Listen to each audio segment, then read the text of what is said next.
Welcome everyone to our 2021 virtual commencement for LIS students of color. I am Ashante Burns Simpson, the current president of the Black Caucus of the American Library Association.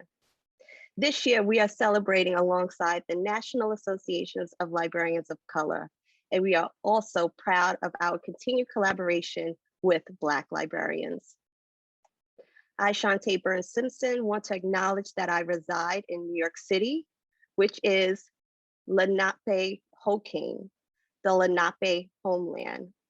We honor the Lenape-Hoking and all of the indigenous nations and communities who have been the traditional stewards of land and territories throughout New York with respect and gratitude. We acknowledge the resiliency and strength of all Native Americans against their mistreatment and displacement. On behalf of the Black Caucus of the American Library Association, we also acknowledge the enslaved Africans whose labor built New York, as well as the other United States during the colonial times to the present. We acknowledge the abuse, murder, and systemic racism against Indigenous communities and people of color across the country, which warrants our work to stand united, to continue our mission, and to forge ahead. I would also like to take a moment of silence to show respect to all the trailblazers that came before us and whose hard work paved the way for me and my colleagues. May we continue the work and mentor, support, and show the way for our graduates today.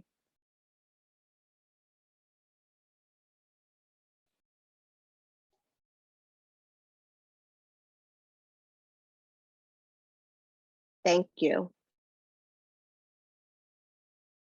This year's commencement speaker is Julius C. Jefferson, Jr. Mr. Jefferson is the section head of the Research and Library Services section in the Foreign Affairs, Defense, and Trade Division at Congressional Research Service of the Library of Congress. In this role, Jefferson leads research librarians who provide public policy research assistance exclusively to members of Congress, congressional committees, and staffers. He also previously served as the acting chief of research and reference services at the Library of Congress. Jefferson is currently the 2020-2021 president of the American Library Association. He has also served on a number of critical ALA committees, including the Finance and Audit Committee, the Budget Analysis and Review Committee, and the Intellectual Freedom Committee, serving as the 2010-2011 chair. In addition to his service to the American Library Association, Jefferson has held a seat on the board of the Freedom to Read Foundation from 2012 to 2016, serving as the 2013 to 2016 president. He served as president of the District of Columbia Library Association and served on the board of the Black Caucus of the American Library Association. He is often called upon as an authority speaker on issues of importance to library workers. Jefferson has appeared on a number of media outlets, including National Public Radio. He is co-editor of the 21st Century Black Librarian in America, Issues and Challenges, and is often sought as a speaker on library-related issues such as diversity, leadership, and professional development. Please help me welcome Mr. Julius C. Jefferson, Jr. And thank you so much, Shante, for that gracious introduction. I so much appreciate it. It seemed very long, and we could have skipped most of it and we could have said, I'm a Black male librarian trying to serve people of color and my community. And that would have made me happy, but I do appreciate the gracious introduction. And I want to thank you all of those who thought of me to share this virtual space today with you. It is absolutely an honor to be with you today and to share in this celebration. So I want to get started by first saying congratulations to the 2021 LIS BIPOC graduates. Congratulations. I am pleased to welcome you into this profession and share some of my thoughts for you to consider as you embark on what I believe will be a fulfilling career choice. No doubt, your academic journey has been particularly unparalleled and unprecedented. In fact, many of you began your studies pre-pandemic, and 2 years later, you've lived through what I believe is the most tumultuous time since the American Civil War. And amidst the worst of times, you absolutely persevered and completed your studies. So quickly, I want to just take a look back at the last year and some of the obstacles that we all have faced. So in the last year, we experienced a global health crisis with COVID-19 that rivaled the 1918 pandemic and took the lives of hundreds of thousands. And if you lost a loved one from COVID-19, my thoughts and prayers go out to you and your family. Ethnic and racial groups were at an increased risk of contracting and dying from COVID-19. African Americans were twice as likely to contract the virus, 4 times more likely to be hospitalized, and twice as likely to die from COVID-19. COVID-19 disproportionately took the lives of Black and Brown people and magnified the inequities in the healthcare system for communities of color that were already struggling to receive adequate healthcare. We saw xenophobia, xenophobia as a result of the racist misperceptions and the rise of anti-Asian hate crimes. In addition to that, with the country being on lockdown because of COVID, we experienced the worst economic downturn since the 1930s that triggered unemployment rates that peaked greater than the Great Recession and affected many BIPOC in our community. Many who were frontline wage workers in service industries who were forced to be furloughed or laid off. We also saw social unrest and protests due to the continual unarmed killings of Black and Brown people by the police state. And we watched a contested presidential election based on disinformation that led out to a full insurrection at the nation's capital, which is right across the street from where I work and where my colleagues were on site that day, January 6, 2021. And if that were not enough, we are still struggling and fighting for this idea that the right to vote for some of us is still a debate.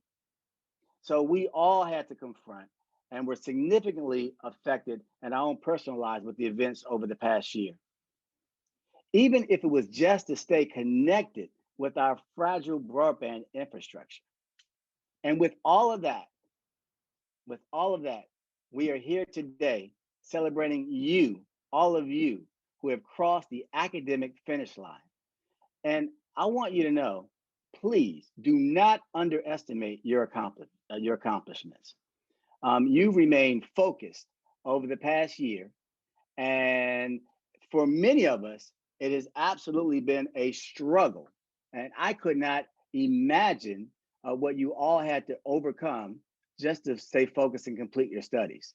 So to me, you are an absolute winner. You're an MVP, and you should revel in this moment as you close this chapter of your life. And so for right now, I really do want you to enjoy your victory lap. As you begin the next chapter, I want you to be prepared for the new challenges that await you. You are now a part of a very small family of information professionals, librarians, and culture keepers. You are a librarian of color. That means you will have experiences in the profession that may mirror your experiences as a person of color in America. And for many of you, you'll experience similar struggles of that of being a LIS person of color. So as we are now colleagues, and I'm happy to say that you are my colleague, it is my absolute responsibility to share with you what I believe are essential ideas to sustain a career and our viability as BIPOC librarians. So a couple of thoughts, maybe a few thoughts, but I'll be brief. First, I want you to know that you must be engaged. Professional engagement is essential to your personal growth and the growth of our profession. Being engaged professionally has proven to be helpful to me throughout my career. And there are many who believe that once you complete your education and begin your first position, that you are a librarian and you already know everything you need to know. Uh, I don't agree with that. Remember that you must always continue to evolve and network to remain relevant as a librarian. The skills needed to remain an effective librarian are always advancing, and there are many areas of librarianship that your library education only scratches the surface. In some cases, your library education becomes outdated 5 years after you graduate. So the question is, how will you keep up with the latest advancements after you graduate? I mean, who do you discuss the latest tools and best vendors with? For me, it is an absolute requirement that you be engaged in the profession and the practice of librarianship by becoming active in a local or national library association. Notice I didn't just say just join, but you must become active. So professional engagement at conferences is the place where you will continue your personal and professional growth by meeting and interacting with your new colleagues. Active engagement in a professional association is where you will meet lifelong professional contacts or maybe your next employer. It is where you will discuss and hear about new ideas that can move you and your organization to higher heights. It is where you will be around colleagues who are just as passionate as you are about serving your community. It is where I hope to see you one day and learn about all the great things you're doing with your career, as I believe there may be a few NALCO or ALA presidents in the BIPOC class of 2021. I'm sure of that. But my professional engagement began with working with BCLA, and it just made sense to me. I wanted to be around and learn from accomplished Black librarians. And I became a member of Black Caucus, and then I became active. And then JCLC was organized, and I began to see the broader benefits of understanding how the experiences of other people of color are similar to the experiences of mine as a Black librarian in the profession and serving our communities. So, in addition to that, as much as professional engagement is important to your career, it's also the engagement in your community or community activism that is going to really make a difference. So librarianship is what you do, and it should not be who you are. You are and always will be a part of a community. Even if you are no longer a librarian, you're still a part of the community. So the issues that confront librarians are inextricably linked to the issues that are taking place in your community. So you must be a voice and a force advocating for all the needs of your community and demonstrate how libraries are essential to bringing change. Combine your community activism with advocacy for libraries, and you will be an activist librarian. And for me, that should be the goal of every librarian of color, to be an activist librarian. Next, I think that we need to think about being strategic. I want you to think about being strategic about your career choices and how you will advocate for change in libraries. It is essential to your success as a librarian, and it will be essential to your mental health, believe me. And if you are professional engaged and engaged in your community, you should have found a mentor. A mentor or someone that can help guide you is going to be essential to developing a strategic framework to build your career. Many successful careers just happen. Okay. But for many others, it happened by building a successful career, which is intentional and deliberate. So think about what you want out of this profession. Who do you want to serve? Where do you want to work? And how far do you want to go? And it's okay if you just want to be on the front lines. And it's okay if you want to lead your organization. But just think about how far do you want to go? But even more importantly, you must align and surround yourself with people who can help answer your questions and guide you. Even more, when you understand your career path, I want you to think about being flexible, because there will be obstacles. And as a librarian of color, you may not be included in the broader organizational culture of your institution. And I know you heard that diversity and inclusion are values of all of our institutions. And that's what we read, that's what they say, but these values may never be realized on the ground. So I want you to be strategic with how you will address issues of microaggressions, inequities in promotions and pay, or just being included in plans, discussions, or decisions like other white colleagues. It happens. It absolutely happens to all of us, including me. And when it does, the question is, what will you do and how will you respond? Will you be ready? Will you be strategic? I want you to know you must consult your colleagues and your mentors to help you through issues. You will not get through this profession or life alone. So most of the success I may have had in my career has absolutely come from wise counsel and guidance from my mentors and colleagues. If I had reacted to situations, I'm here to tell you right now that I confronted on my own, I would never have made it. I would not have made it because I certainly needed others to help me see the picture clearly and for me to make strategic decisions about moving forward. So I learned how to be strategic always. The next thing I want you to think about is passing it on. So recently, someone asked me what I wanted my professional legacy to be. What did I want to be remembered for as a librarian? And the person who asked me this question had reviewed my resume and believed I would mention some professional accomplishment or award. Like I said earlier, all of those things really to me don't matter as much as what I do for people. So for years, I always knew that there were few librarians of color who worked where I work at the Congressional Research Service. In fact, for the past more than a decade, I am the only Black male librarian at CRS. So my initial response to that question was, I would like to be able to hire and mentor a Black male librarian that would succeed me at CRS. I felt that that's really my broader responsibility.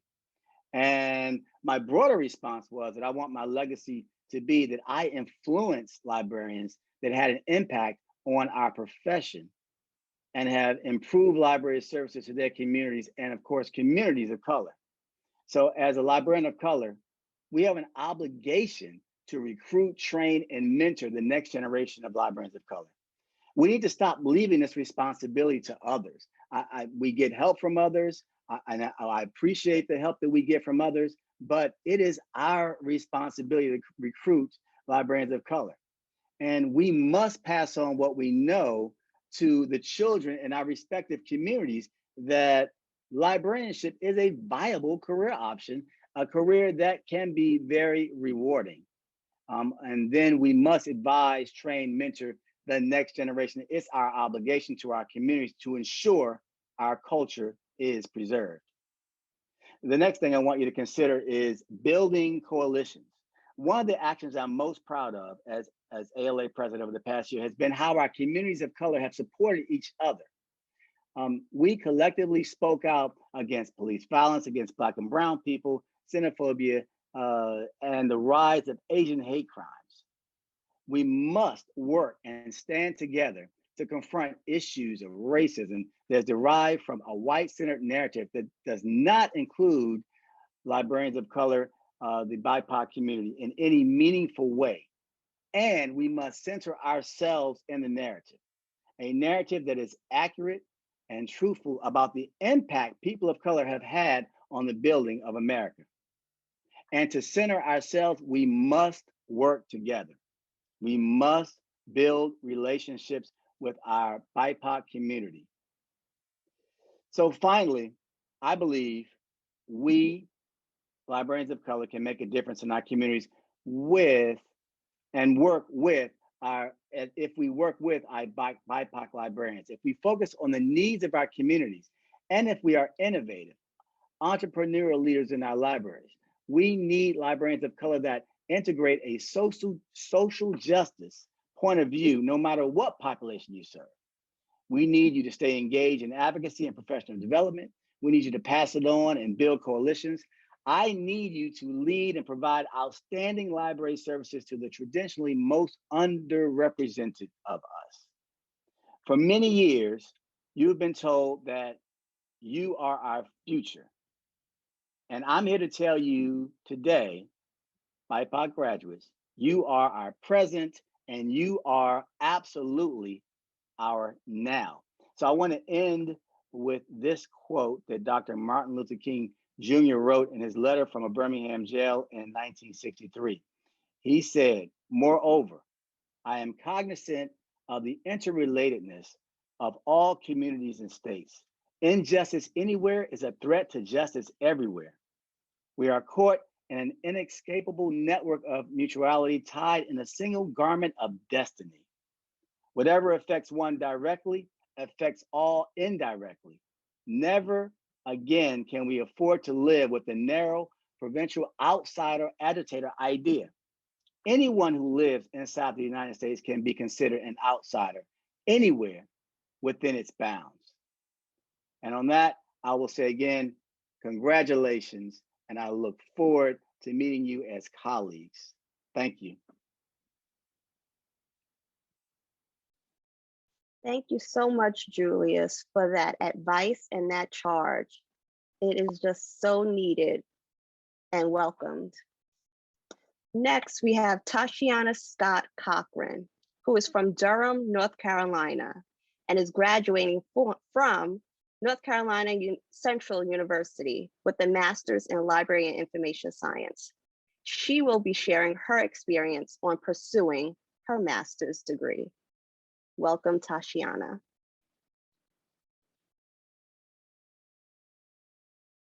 Hello, and thank you. Should I start my video? I wasn't sure, but I can leave it the way it Yes, is. you can Yes? start your video. Yes. Okay.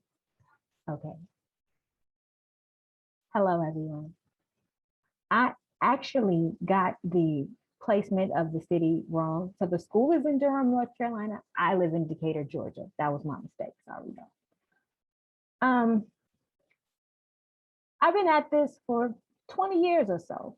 And I know by saying that I'm telling my age, but it's absolutely worth it to me because my ability to look at this and dream the dream in the long haul is what put the teeth in the dream for me.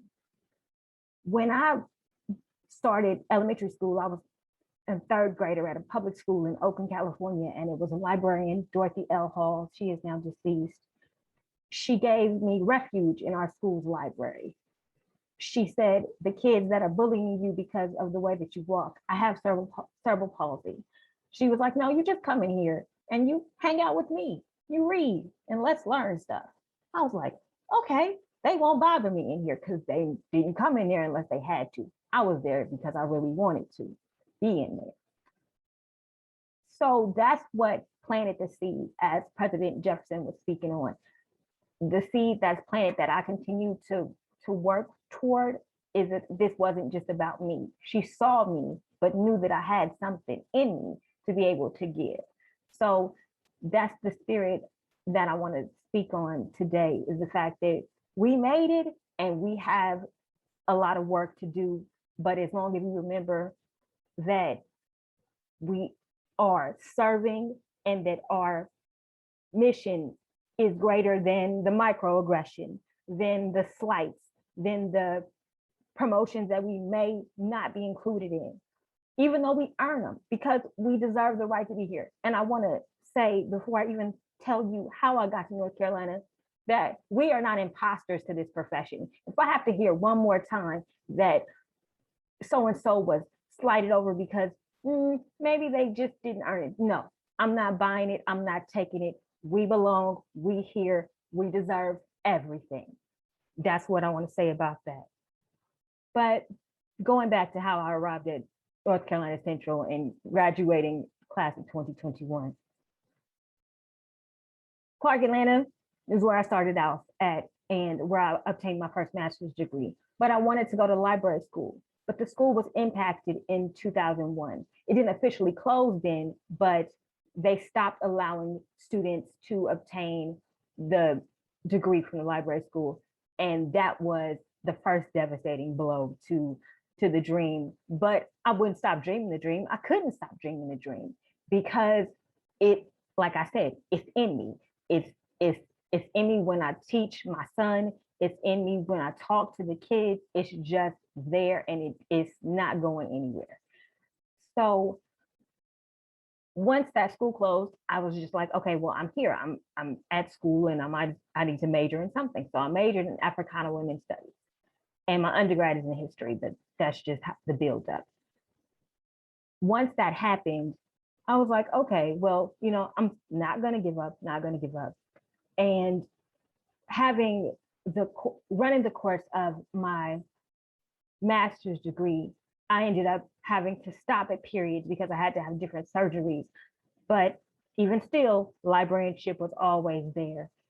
And then I got around to finally applying to library school in my home state, and that's in Georgia. So I did that, and I got rejected.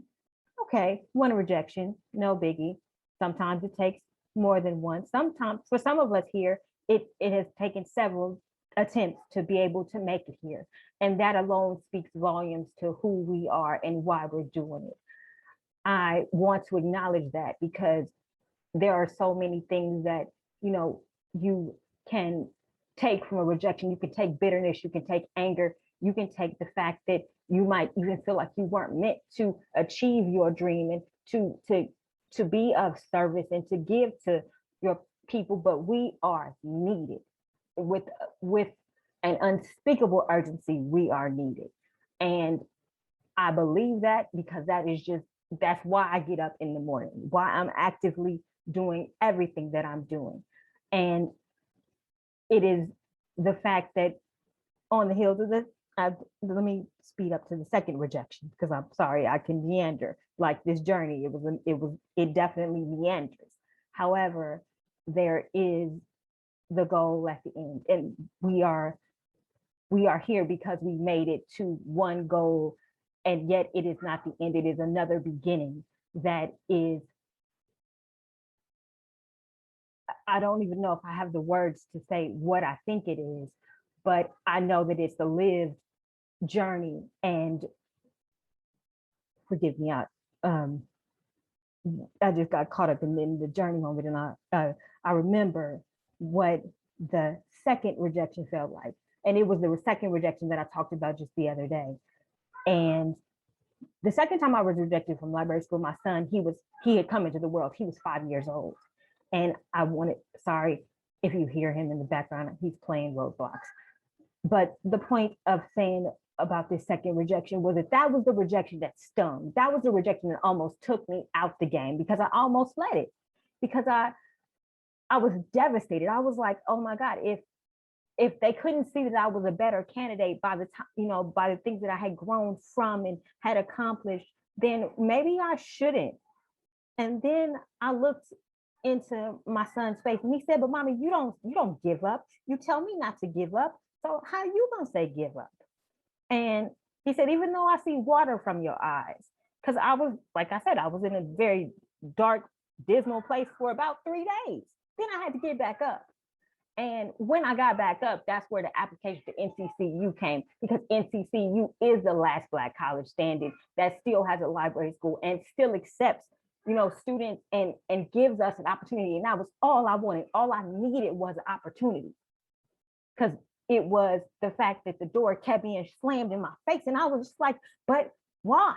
And as I thought about writing 17 different speeches that don't never come together, they don't ever come together right. The only thing that comes together right is the story. And the fact was, why? I kept asking myself, why do they not want us in this field? They don't want us in the field because we have power.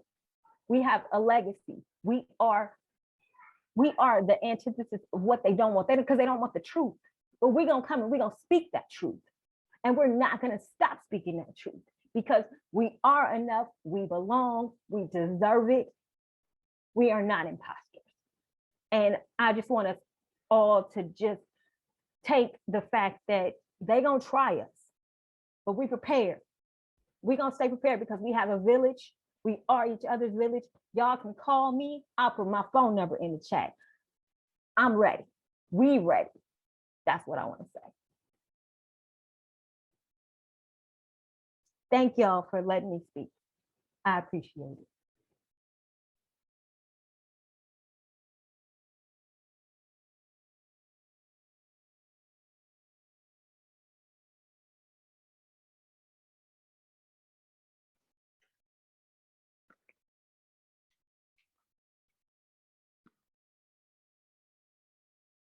Thank you so much, Tashiana. That was amazing. Hi, everyone. I'm Candace Wingy Mack, and my pronouns are she, her, and hers. I'm the current president of the Asian Pacific American Librarians Association, an incoming member of the Public Library Association Board of Directors, and the senior librarian of Young Adult Services at the Los Angeles Public Library. It is my honor, along with the leadership of the American Library Association and the National Associations of Librarians of Color, to introduce longtime LIS professor and BCALA member, Dr. M. Claire Knowles. Dr. Knowles served as the Assistant Dean of the Simmons University's College of Organizational, Computational, and Information Sciences. She received her BA degree in International Relations in 1973 from the University of California, Davis, and her MLS degree in 1975 from University of California, Berkeley. She later obtained her MPA degree in Public Administration in 1986 from California State University, Sacramento, and her PhD degree in Library and Information Science in 1988 from Simmons College.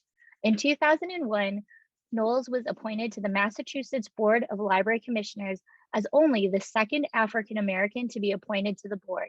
And in 2006, Knowles became the first African American to serve as chair. She has been elected to several boards, including Beta Phi Mu and BCALA. Dr. Knowles is now retired after 45 years of service as a library and information professional and scholar. Please join me in welcoming Dr. M. Claire Knowles.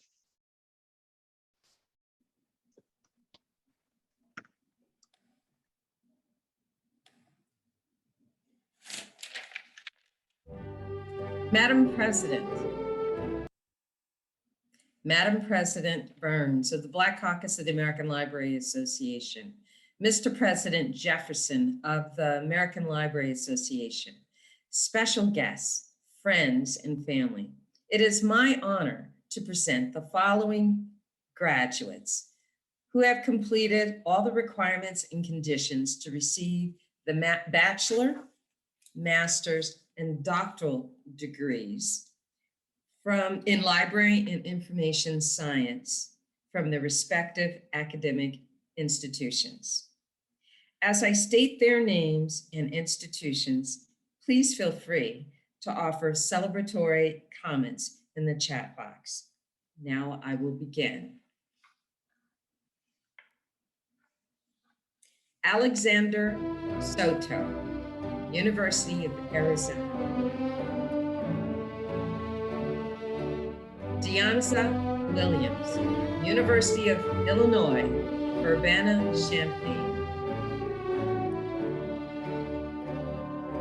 Dominique Dozier, San Jose State University. Doris Watts, Emporia State University. Gabi Kim Westcott, University of Maryland. Georgette E. Bretling, University of South Florida. Janelle Miller, University of Southern Mississippi. Kaya McLeod, University of Alberta.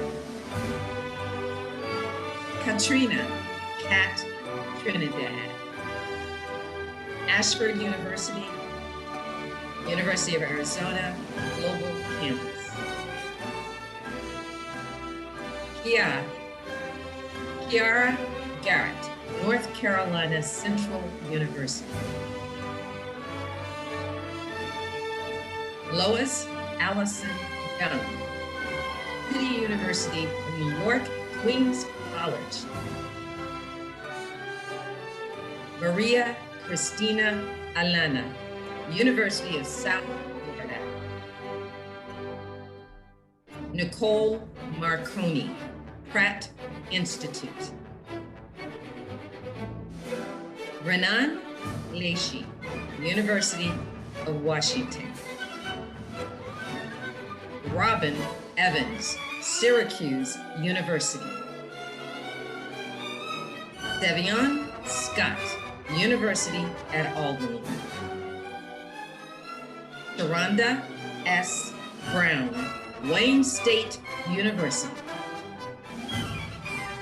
Sydney Jalan Porter, University of North Carolina at Greensboro.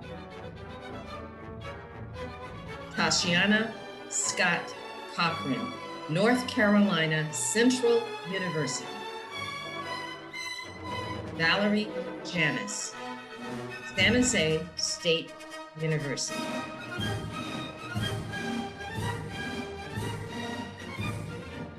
This concludes the recognition of our 2021 graduates.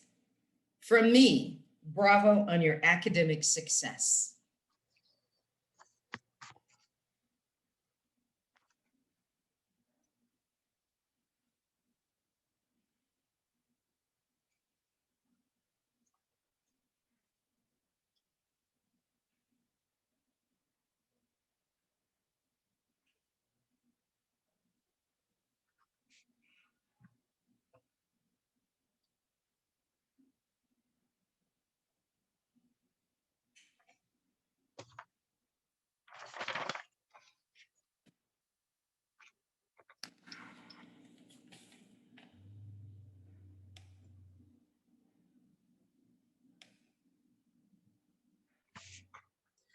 Hello, I am Nichelle M. Hayes, the Vice President of the Black Caucus of the American Library Association. It is my distinct honor to introduce Shannon Bland. She is a public librarian and branch manager based out of DC, Maryland, and Virginia region. She's worked in libraries for 8 years and graduated with her MLIS from the University of Maryland High School in the spring of 2018. Shannon launched at Black Librarians, an online community highlighting the work and achievements of Black librarians on Instagram in February 2018. If you would like to learn more about her organization, please go to blacklibrarians.com. And I would also like to thank all of the graduates. I know everyone has an intriguing story, and we're here to support you, and we're welcoming you with open arms into the profession. Have a great afternoon.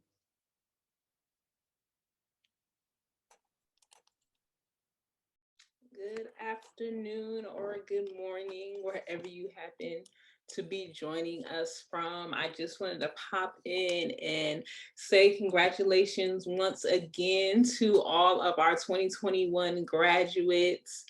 Last year, I came up with the idea, I thought it would be nice to honor, LIS students of color with a virtual commencement, since there weren't any commencements happening in person this time last year.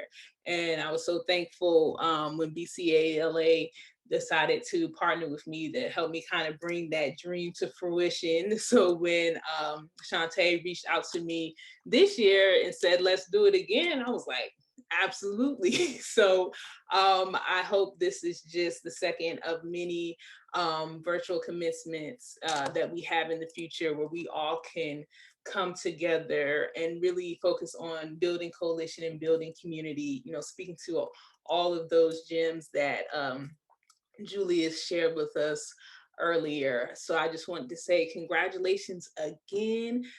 Keep everything that you heard our speakers share with you today in mind.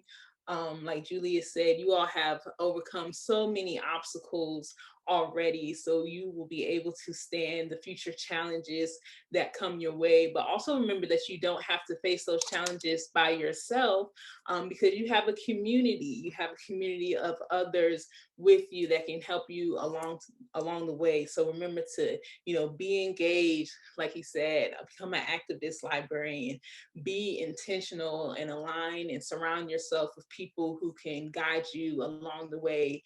You know, always be flexible, but also as others are helping you up, be sure to bring up others with you. So, you know, go back and bring others along and recruit other people of color into our field because it is very needed.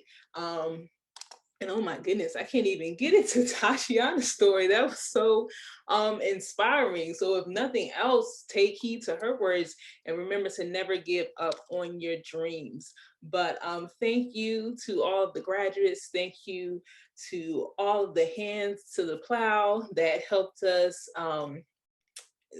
bring this vision into fruition today. And yeah, just stay focused. It's time to celebrate now. So take a break. You guys have been working hard. But yes, as Tashiana said, you have a community here now. So feel free to reach out to each other whenever you need help or whenever you might be feeling alone. But congratulations.